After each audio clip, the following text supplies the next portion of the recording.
오늘도 우리가 연달아서 두 번 같이 갈라디아서 5장 22절부터 23절을 함께 합독하도록 하겠습니다. 오직 성령의 열매는 사랑과 희락과 화평과 오래 참음과 자비와 양선과 충성과 온유와 절제니 이 같은 것을 금지할 법이 없느니라. 오직 성령의 열매는 사랑과 희락과 화평과 오래 참음과 자비와 양선과 충성과 온유와 절제니 이 같은 것을 금지할 법이 없느니라. 아멘. 할렐루야. 저희가 계속해서 성령의 열매라는 시리즈로 지금 말씀을 나누고 있습니다. 제가 지난 한 주간 주중에 한국을 좀 다녀왔습니다. 한국에서 집회가 있어가지고요. 원래 한국은 이 방학 시즌이 가장 바쁜 시즌입니다. 이 기독교로 따지면, 교회로 따지면 그 사역에 가장 많은 시즌이 이제 여름 방학과 겨울 방학 시즌인데요. 신기하게 홍콩은 여름 방학과 겨울 방학이 가장 한가한 시즌입니다. 제가 이제 한국에 오랫동안 섬겨왔던 이 청소년 집회를 또 설교를 해달라고 부탁을 받고 다녀왔습니다. 그 캠프가 어떤 캠프냐면 이 탈북자 청소년들과 또 우리 남한 청소년들이 함께 모여서 4박 5일 동안 하나님을 예배하고 또 말씀 공부도 하고 또 여러 가지 활동도 함께 하면서 참 독특한 게 이 캠프 이름이 EUC입니다. 그래서 English Unification Camp 해가지고 한국에 있는 이 외국 교회 그리고 또 대형 교회 영어 예배 사역들이 함께 선한 목자 교회, 수영로 교회 이런 교회 영어 예배 팀이 다 같이 함께 와가지고 이 아이들을 성경 공부를 시키고 또 함께 재밌게 활동을 하고 그래서 한국에서 하지만 얼핏 보면은 굉장히 좀 아메리칸 스타일의 아주 독특한 수련회입니다. 근데 밤마다 집회는 한국말로 하고요. 그래서 제가 이제 이틀을 설교하러 다녀왔습니다. 참 좋은 시간 보내고 왔고요. 또 오래간만에 이 젊은이들과 함께 물론 우리 여러분들도 젊겠지만 또 우리 어린 아이들과 함께 또 예배하고 찬양하면서 말씀 나누고 기도하면서 목이 다 쉬었습니다. 그래서 하도 그냥 소리 지르고 또 함께 뛰고 막 기도하고 이러다가 목이 완전히 제가 망가져가지고요. 지금 목 때문에 약간 고생을 좀 하고 있습니다. 그래서 오늘 설교는 제가 좀 조곤조곤 천천히 좀 진행하도록 하겠습니다. 괜찮겠죠? 그래도 주무시면 안 돼요. 주무시면 제가 내려가서 깨울 수 있습니다. 물론 뭐 주무시면 제 잘못이죠. 그죠?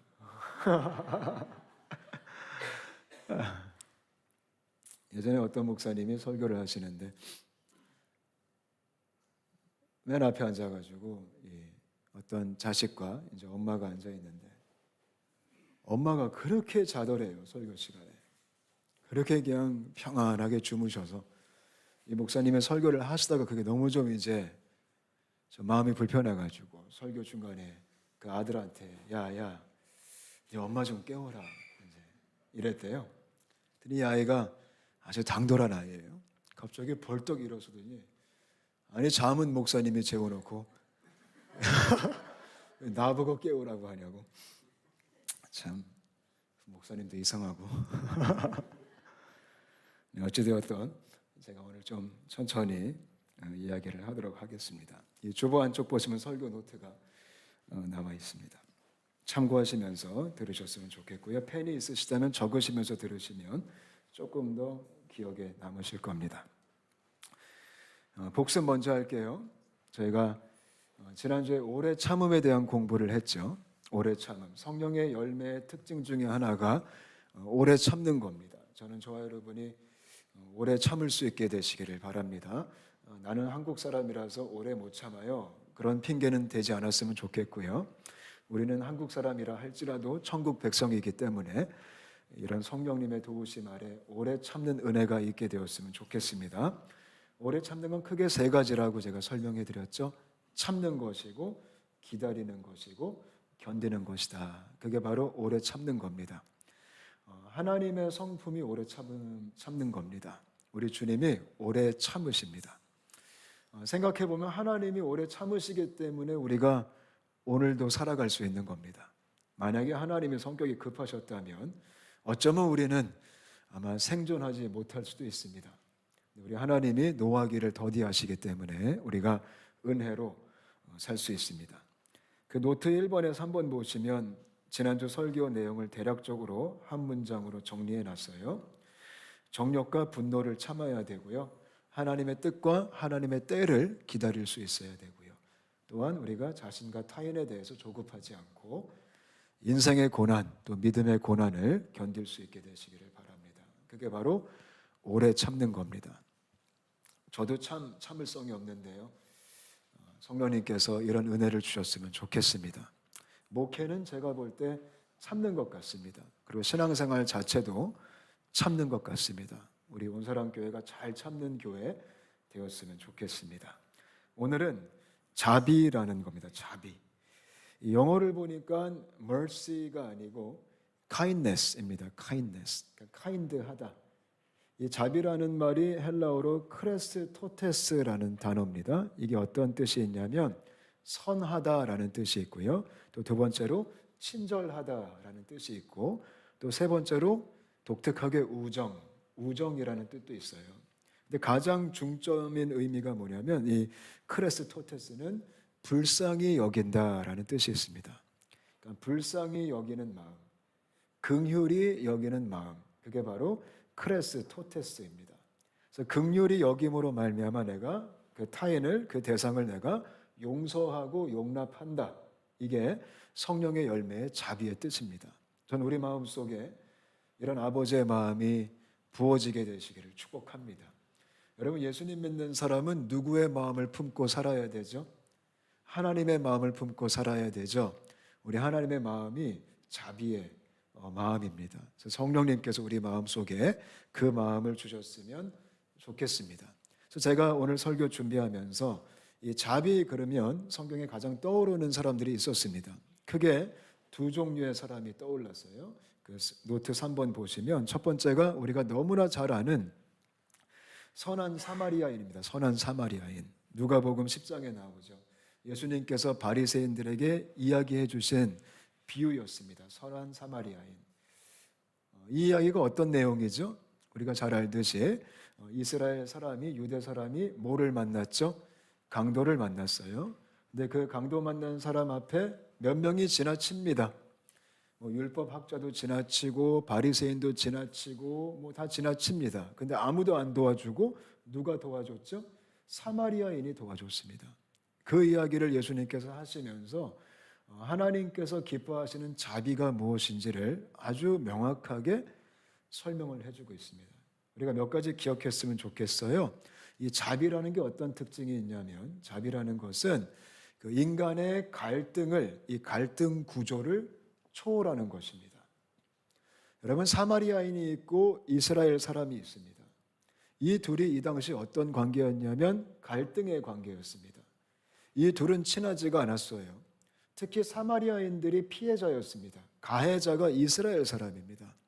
왜냐하면 이스라엘 사람들이 사마리아 사람을 무시했습니다. 그리고 저주했습니다. 이들을 짐승 취급했습니다. 때로는 짐승보다 더 못하게 취급했습니다. 상종을 하지 않았어요. 말도 섞지 않았고요. 무시했습니다. 사마리아인들이 사는 동네는 이스라엘 백성들은 밟지도 않았습니다. 지나가지도 않았습니다. 부정하다라고 이야기했습니다. 왜냐하면 사마리아인들이 어떤 종족이었냐면 이스라엘과 이방인들 사이에서 태어난 혼혈 종족이었습니다. 그래서 이스라엘 백성들이 그들의 율법에 근거하여 사마리아인들을 정죄하고 무시했습니다. 그래서 사마리아인들도 이스라엘 사람이 좋을까요? 싫을까요? 완전 싫죠. 왜냐하면 우리를 무시하니까, 우리를 부정하다라고 정죄하니까 그거 뭐 좋겠어요? 그래서 서로 관계가 안 좋았어요. 근데 오늘 독특하게 이 강도 만난 이스라엘 사람을 도와준 유일한 사람이 사마리아 사람입니다. 이게요, 갈등을 초월했다라는 것입니다. 그게 하나님의 자비예요. 우리 인간 사회도 갈등 구조가 있습니다. 나라별로 국가별로 갈등 구조가 있죠. 한국 사람은 어떤 나라 사람을 별로 좀 불편해하고 안 좋아하죠. 우리는 이 일본 사람들에 대한 이 이상한 갈등 구조가 있어요. 물론 일본 음식도 좋아하고 우리가 일본 만화도 좋아하고 슬램덩크 좋아하고 드래곤볼 좋아하고 수시 좋아하고 초밥 좋아하고 일본 여행 좋아하지만 그래도 축구만큼은 우리가 이겨야죠. 그죠? 야구만큼은 요즘 맨날 져가지고 좀 기분이 나쁘지만 이겨야죠. 약간의 갈등 구조가 있죠. 역사적인 그런 이야기 때문에 이해는 되죠. 근데 주님의 자비는 그 갈등 구조를 초월하는 겁니다. 한국 안에도 갈등 구조 많죠. 지역 갈등, 그죠? 경상도와 전라도 서로 막 별로 사이 안 좋고 괜히 막 호적 검사하고 누가 뭐 며느리감 데리고 오면 사위감 데리고 오면 어디 지역 출신이냐 물어보고 어머 전라도야, 어머 경상도야 안 돼. 부모님들이 반대하고 롯데 자이언츠와 기아 타이거즈가 야구하면은 난리가 나고, 그죠? 이게 지역 갈등이죠. 물론 있을 수 있죠. 인간이 사는 사회가 워낙 불완전하니까. 근데 하나님의 자비는 그 모든 갈등을 초월한다라는 것입니다. 거기에 매이지 않습니다. 거기에 제한되지 않습니다. 제가 제 노트에 이렇게 썼어요. 하나님의 자비는 인간적 갈등에 제한받지 않는다.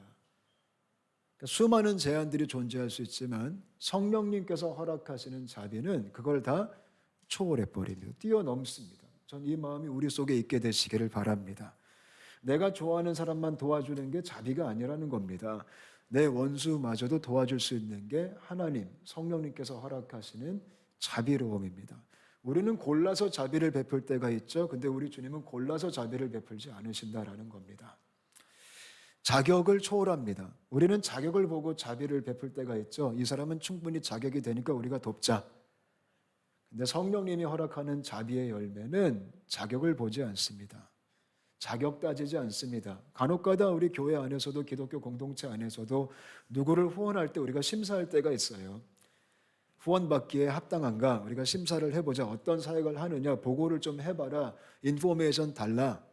물론 필요할 때도 있어요. 질서를 위해 또 온전히 잘 우리가 섬기기 위해. 그러나 성령님께서 허락하시는 자비는 그렇게 인간적 계산을 별로 하지 않습니다. 당장 정말 필요하다면, 지금 당장 강도를 만났다면, 지금 당장 굶어 죽고 있다면, 지금 당장 생명의 위협을 느끼고 있다면 우리가 자격 뛰어넘어서 갈등 뛰어넘어서 도울 수 있는 게 하나님의 자비입니다. 아멘. 저는 제가 그런 사람 되고 싶습니다. 우리가 그런 사람들 되었으면 좋겠고요. 우리 공동체가 온사랑교회가 이런 자비가 충만한 교회가 되었으면 좋겠습니다. 아멘. 우리 주님은 묻지도 따지지도 않고 필요하다면 섬기시는 겁니다. 그게 바로 사마리아인이었어요. 그래서 사마리아인만 도와줍니다. 또 이 자비라는 게 어떤 뜻이 있냐면 이 갈등을 초월할 뿐만 아니라 이 하나님의 자비는, 성령님이 허락하는 자비는 무조건 다 행동을 합니다. 그러니까 행동이 없는 자비는 안 쳐줍니다. 성령의 열매의 자비는 액션입니다. 이 사마리아인을 보면 액션을 합니다. 그냥 마음만 측은한 게 아니고 마음만 아픈 게 아니고 이 사마리아인이 그 사람을 도와줍니다. 저는 이 설교를 준비하면서 참 놀라웠어요. 사실 지금 지나가는 길이었잖아요. 그죠? 어떤 곳을 향해 가던 길에 지금 강도 맞는 사람 만난 거거든요. 그러면 지금 사마리아인도 자기의 스케줄이 있었겠죠. 자기의 목적지가 있었겠죠. 자기의 일정이 있었겠죠. 근데 그럼에도 불구하고 먼저 행동을 하는 겁니다. 전 이 부분이 굉장히 참 놀라웠어요. 여러분, 사람이 자기 스케줄을, 자기 아젠다를 바꿔가지고 내가 알지도 못하는 타인한테 내 에너지와 내 시간을 쓰겠다. 이거는 생각보다 어려운 거거든요. 특히 저 같은 성격의 소유자는 되게 어려워요. 저는 굉장히 계획적인 사람이에요. 제가 좀 힘든 게 즉흥적인 거거든요. 그러니까 저는 미리미리 계획하고 미리미리 시간을 정하고 그 상태로 움직이는 루틴이 참 편해요. 그래서 저는 저를 되게 혼자 괴롭혀요. 저만의 스케줄이 있거든요. 제가 해야 될 일들이 있거든요. 그래서 그 누구도 그거를 건드리면 되게 힘들어요. 나 지금 이거 해야 되는데. 그래서 제가 조금 힘들어하는 게 갑작스러운 약속이거든요. 이거 제가 고쳐야 됩니다. 왜냐하면 목회를 하다 보면 갑작스러운 사건이 충분히 발생할 수 있거든요. 물론 제가 그거를 무시하진 않지만 마음이 편치 않는데요. 오늘 강도 만난 사람 만난 거는 갑작스러운 사건이잖아요. 근데 사마리아인은 자기의 스케줄을 내려놓고 자기의 일정을 내려놓고 자기의 우선순위를 내려놓고 그 사람이 갑자기 우선순위로 바뀐 거예요. 너무 도전되는 거예요. 전 우리가 그런 믿음의 여유가 있게 되시기를 바랍니다. 그런 행동을 할 수 있게 되시기를 바랍니다. 참 도전적이죠. 움직이는 게 진짜라는 거예요. 솔직히 그 강도 만난 사람을 율법사도 지나갔잖아요. 그들이 마음이 편했을까요? 불편했겠죠. 근데 그들은 바빴죠, 지금. 자기의 바쁨을 포기할 수 없었던 거죠. 자기의 상황을 포기할 수 없었던 거죠. 근데 사마리아인은 그거를 충분히 다 포기하고 그 강도 만난 사람을 데리고 주막까지 데리고 가서 그 다음 독특한 게 뭐냐면 희생을 해요. 자기의 사비로 그 사람을 도와줘요. 이게 하나님의 자비의 세 번째 특징이죠. 갈등을 초월하고 행동을 하고 세 번째로 희생을 해요. 희생. 자기의 돈을 다 털어가지고 그 사람을 도와주는 거죠. 알지도 못하는 사람인데. 이것도 너무 어려운 거죠. 근데 이것이 말도 안 되는 하나님의 자비하심이고 사실 교회가요. 이런 자비가 있어야 된다라는 거예요. 우리 온사랑교회가 이러면 참 좋겠죠. 여러분 한 분 한 분이 그런 삶을 살 수 있다면 참 좋겠죠. 저도 이렇게 살고 싶어요. 물론 쉽지 않아요. 그러나 우리가 이런 마음을 좀 열어놓고 살 수 있게 되시기를 축복합니다. 아멘. 제가 이번에도 이제 한국에 갔는데 초대받아서 갔어요. 초대받아서 가가지고 초대받아서 가는 집회는 이제 저한테 사례비를 줘요. 특히 제가 또 이틀 동안 섬겼기 때문에 사례비도 잘 주셨겠죠. 제가 가서 열심히 사역했어요. 또 오래간만에 아이들과 함께 예배하니까 물론 돈 벌려고 간 건 아니에요. 열심히 또 사역하고 섬겼죠. 열정적으로 설교하고 목이 다 갈 정도로 이 나이에 내 자식 같은 뻘 앞에서 정말 별 쇼를 다 하면서 제가 왜냐하면 아이들은 또 이렇게 또 열심히 안 하면 들을 생각도 안 해요. 또 열심히 또 설교하고 그러다가 제가 그 일정 중에 이제 다음 달에 저희 교회 오실 또 새로운 부목사님 계시잖아요. 이제 그분이 또 저를 찾아왔어요. 이제 다음 달에 오게 되니까 정말 감사한 거는 비자가 다 나왔습니다. 그래서 어저께 이제 비자가 다 나왔고 그것도 참 감사하고 그래서 다음 달 되면 저희 교회가 사역자가 5명이 돼요. 독수리 오용제가 이제 완전체가 돼가지고 지구를 지킬 겁니다. 근데 이제 그 목사님이 찾아왔어요. 그래서 같이 밥을 먹고 제가 밥을 사주고 준비는 잘하고 있냐? 마음 단디 먹고 와라. 얘기해주고 온갖 겁을 다 주고 가장 중요한 게 물건은 다 팔고 와라. 가구는 반드시 팔아야 된다. 여러 가지 설명도 해줬죠. 근데 그 친구가 그렇게 여유로운 친구는 아니에요. 지금 파트타임으로 일하고 있고 또 사모님도 그냥 이것저것 이제 가정 경제를 위해서 프리랜서로 이 일 저 일 하고 있고 또 재능은 있어가지고 그래서 같이 이제 밥 먹고 또 예배를 드리고 제가 집회 같이 가자. 오늘 집회 너무 좋으니까 내가 소개도 좀 해주고 싶고 그래서 같이 예배를 드리고 이제 끝까지 함께 참석하고 이제 다 마치고 저와 함께 제 숙소로 갔죠. 그래서 주최 측에서는 저한테 이제 이따만한 쇼핑백에 너무 고맙다고 온갖 선물과 함께 선물, 간식, 바리바리 챙기셔가지고 또 사례비까지 봉투에 예쁘게 넣으시고 편지 한 통 써가지고 챙겨주셨죠. 그래서 그걸 들고 이제 가는데 왠지 제 마음에 이 받은 거를 좀 이 친구한테 줘야겠다라는 마음이 드는 거죠. 그런 또 쓸데없는 마음이 이런 마음 들 때 정말 너무 힘들어요. 제가 속으로 몇 번이나 또 이제 걸러내면서 주님 그래도 이거 내가 열심히 일했는데 나 목이 다 쉬었는데 또 이제 한국의 삶을 또 정리하고 이제 그 와야 되는 젊은 또 사역자를 보니까 마음이 또 치근하기도 하면서 돈도 많이 필요할 거고 또 듣자 하니 또 그런 얘기 저한테 왜 했는지 몰라요. 자기가 또 지금 차를 팔아야 되는데 아니 자기가 타고 온 차가 제 차보다 좋구만. 저는 렌터카 타고 갔지만 지금 냉각기가 고장 나가지고 에어컨이 하나도 안 나와서 그 차를 지금 중고로 팔아야 되는데 세상에 그 냉각기를 수리하고 이제 팔아야 되니까 또 얼마나 비싸요. 그 얘기를 또 왜 해 나한테? 마음이 또 이제 아파가지고 그래 이제 헤어지는 그 순간에 그냥 에라 모르겠다 해서 이제 받은 쇼핑백을 통째로 그냥, 야, 내가 열어보지도 않았고 사례비 얼마인지도 모르는데 그냥 이거 너 다 가져라. 정말 씁쓸하게 줬습니다. 이게 참 기쁘게 줘야 되는데 참 이게 저도 아직 한참 멀었어요, 진짜. 그 허탈함. 내가 지금 한국에 꼭 그런 느낌 있잖아요. 열심히 일하고 빈손으로 집에 오는 느낌. 그래서 딱 주고 있는데 애가 너무 괜찮다고 이제 그 목사님께서, 목사님 이러시면 안 된다고. 그럼 주고 가든지. 한 번 거절하더니 이제 기쁘게 받아가지고, 물론 당연히 받아가야죠. 이제 갔어요. 참 신기한 게 제 마음이 허한데 또 이렇게 이 자비라는 건 신기하게 또 베풀면 또 하나님이 주시는 기쁨이 있어요. 그래서 좀 기뻐요. 마음이 기쁜데 허함은 있는데 기뻐요. 이게 참 힘들어요. 뭔가 구멍이 뻥 뚫린 느낌인데 기쁘긴 또 기뻐요. 이게 참 신앙생활이 쉽지가 않아요.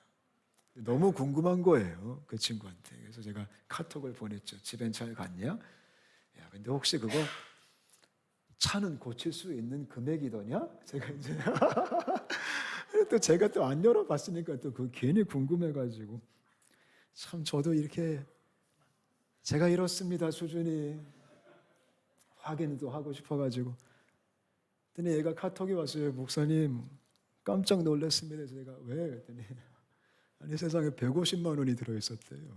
나 설교 2번밖에 안 했는데. 그래서 내가 150만 원? 갑자기 막 마음이 막 얼마나 기쁘기도 하면서 카톡에 야 내놔 반띵하자 그럴 수도 없고요. 그래서 그냥 카톡으로 뭐 너무 잘 됐다 감사하다 가서 자동차 잘 고쳐라 이놈아 이제 잘 준비하고 와라. 참 감사했어요. 그래서 뭐 집회도 되게 좋았고 우리 북한 청년들 청소년들 막 저한테 달려와서 제가 12년 동안 섬겼기 때문에 목사님 저 기억나세요? 그 질문 진짜 싫어. 저 기억나냐고. 내가 널 어떻게 기억해? 이제 막 그러는데 참 좋은 시간 보내고 왔습니다. 그래서 참 감사했어요. 그래서 하나님 앞에서 참 고맙고. 그래서 그 이야기를 제가 집에 와서 이제 저희 부모님께 집회 잘했냐? 그래서 잘했다고. 그리고 이제 그 사례 받은 얘기도 좀 해드렸더니 우리 어머니가 또 막 그걸 나를 주지.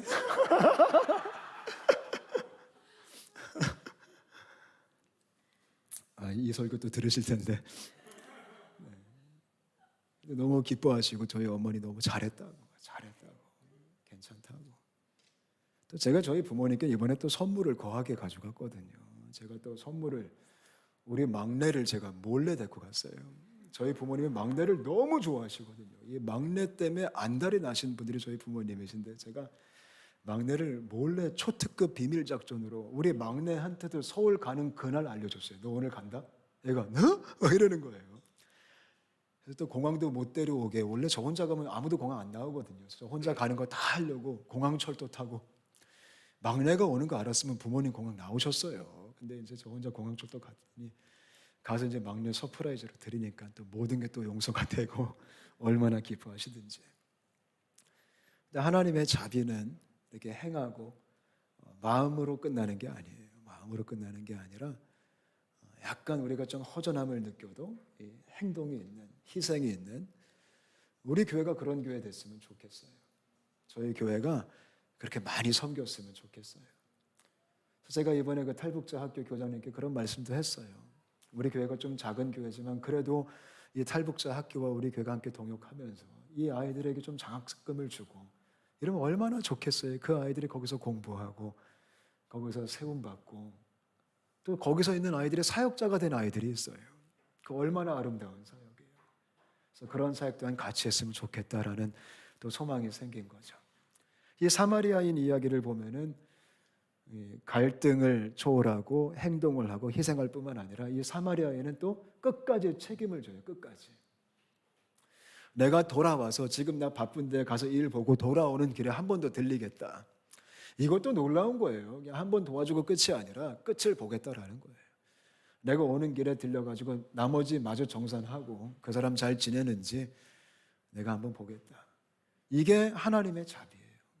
그냥 원타임으로 끝나는 게 아니라 그냥 한 번 딱 하고 그냥 가뿐하게 그냥 치워버리는 게 아니라 하나님의 자비는 끝까지 책임진다라는 거죠. 저는 우리 모두가 그런 사람 되었으면 좋겠어요. 사실 사람이 시작은 잘해요. 근데 시작보다 중요한 게 끝이거든요. 어떤 사역이든 어떤 프로젝트든 제가 보면 다 시작은 근사하게 다 해요. 올바른 마음으로.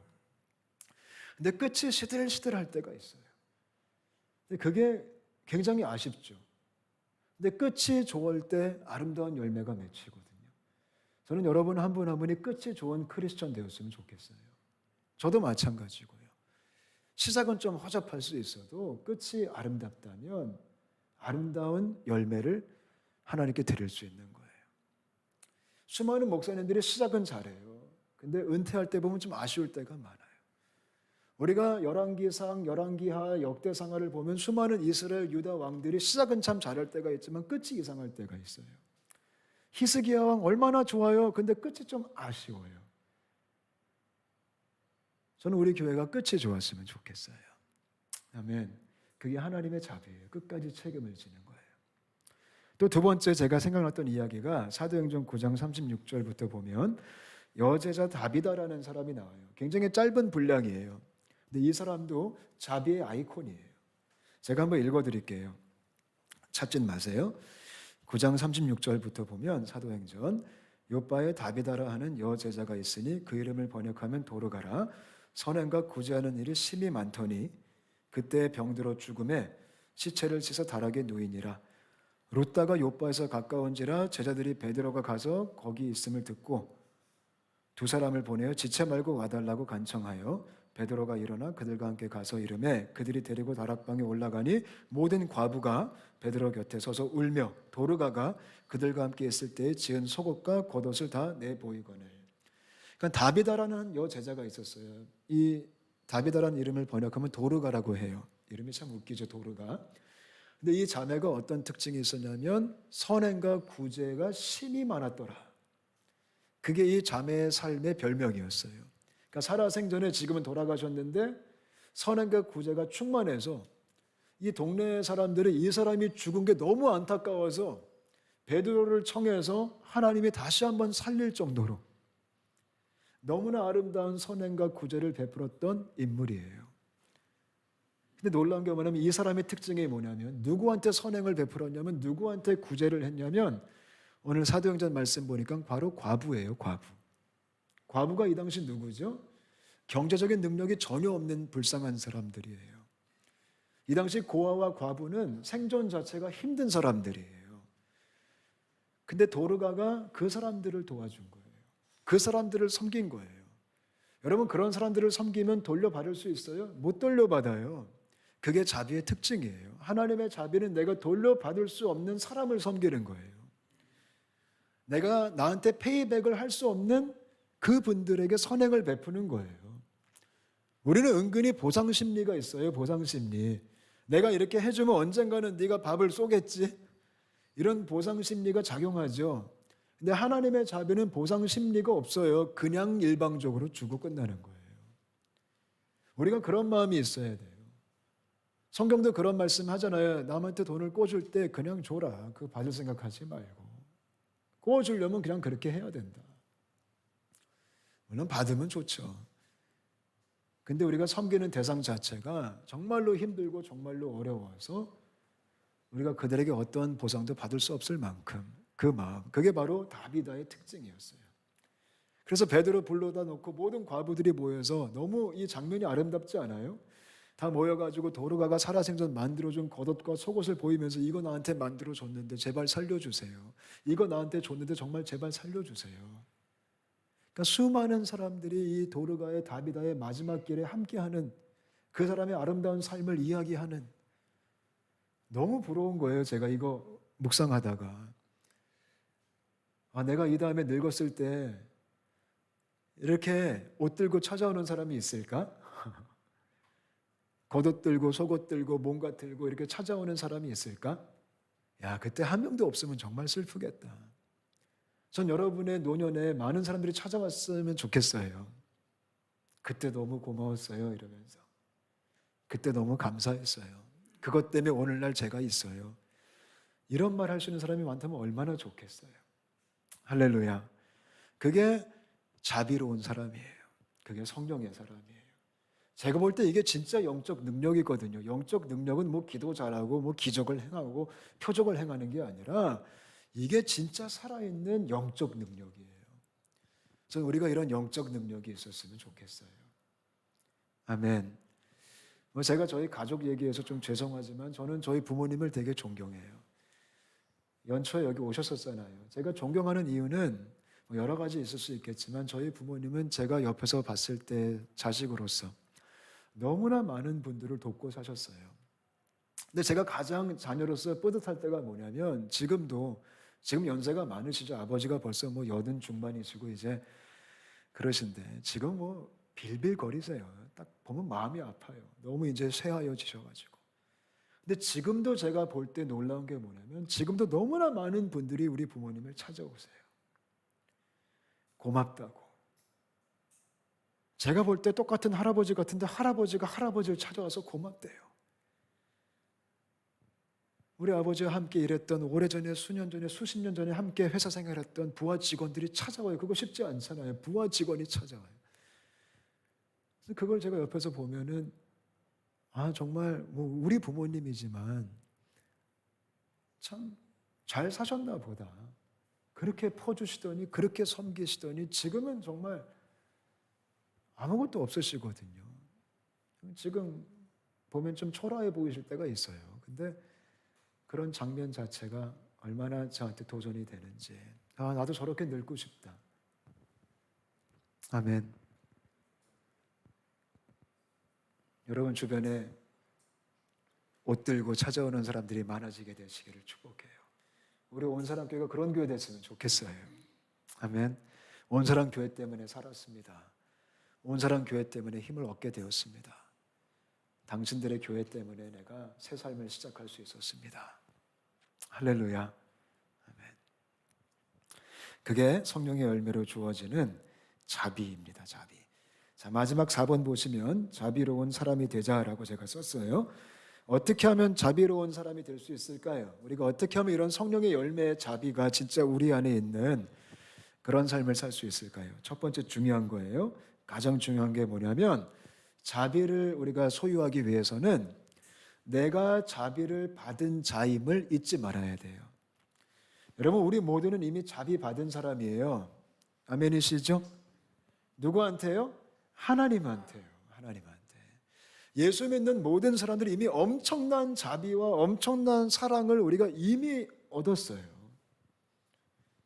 혹시 여러분 중에 아니 하나님이 나한테 해준 게 뭐가 있는데 이런 분들이 계세요? 맨날 하나님께 삐져 있고 아니 사업도 이 모양이고 자식도 이 모양이고 나한테 해준 게 뭔데요 주님? 아니 해준 게 뭐가 있겠냐? 우리 살려주셨잖아요. 우리한테 생명 주셨잖아요. 우리가 하나님의 자녀가 됐잖아요. 우리 예수 믿고 구원받았잖아요. 이거 너무 엄청난 사건이잖아요. 이게 가장 큰 자비로움이잖아요. 이거 하나면 된 거잖아요. 이거 하나로 충분히 우리는 주님께 목숨 걸 수 있거든요. 그거를 잊지 마셔야 돼요. 내가 십자가의 사랑을 받았구나. 나 지옥 가도 싼데 이런 나를 주님께서 살려주셨구나. 이게 마음의 중심에 있는 사람은 줄 수 있는 거예요. 사랑받은 사람이 사랑할 수 있고요. 자비받은 사람이 자비롭게 베풀 수 있어요. 할렐루야. 그래서 우리는 그걸 잊어먹으면 안 돼요. 그거를 우리가 오늘 이 시간 새겼으면 좋겠어요. 내가 자비받은 사람이다. 아멘. 두 번째는요. 우리가 자비로운 삶을, 자비를 베푸는 삶을 살기 위해서는 성령 충만하셔야 돼요. 성령 충만. 우리 모두가 성령 충만했으면 좋겠어요. 성령 충만이 뭘까요? 이제 내가 사는 게 아니라는 거예요. 내 안에 주님이 사신다라는 거예요. 그게 성령 충만이에요. 성령 충만은 영적인 신비적인 엑스터시가 아니에요. 성령 충만은 실제예요. 내가 주도하지 않고 이제 주님이 주도하신다.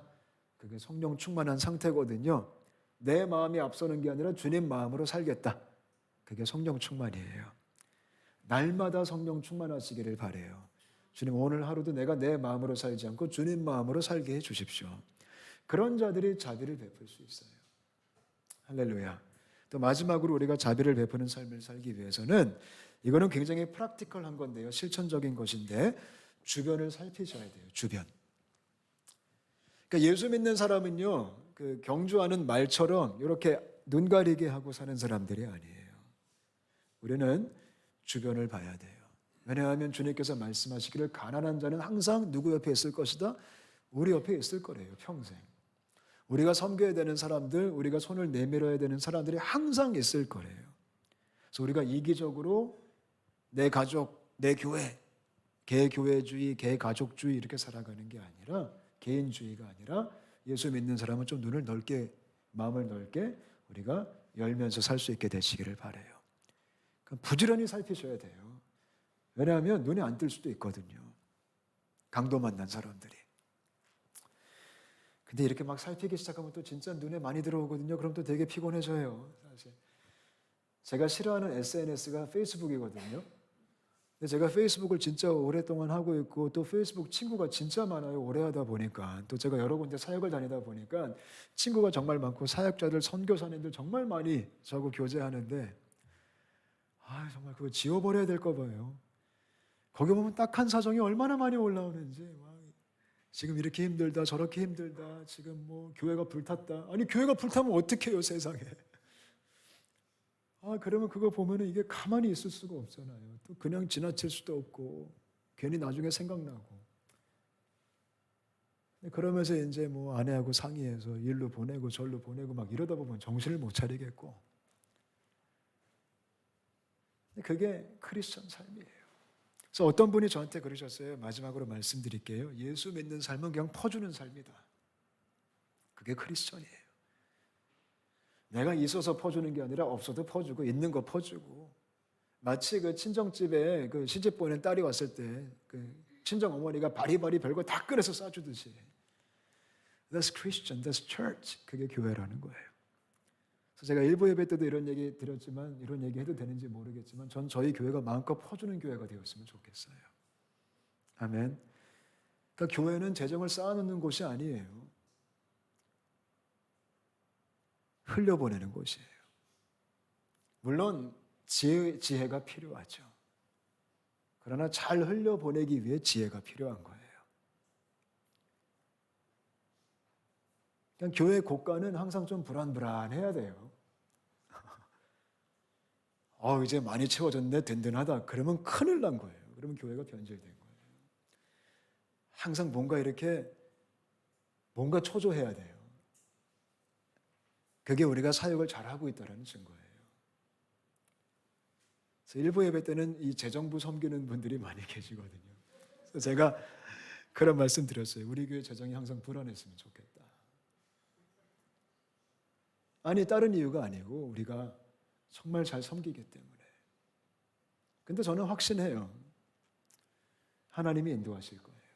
그리고 하나님이 필요만큼 다 채워주세요. 믿으시죠? 그거를 지금까지 수년 동안 경험하며 살았어요.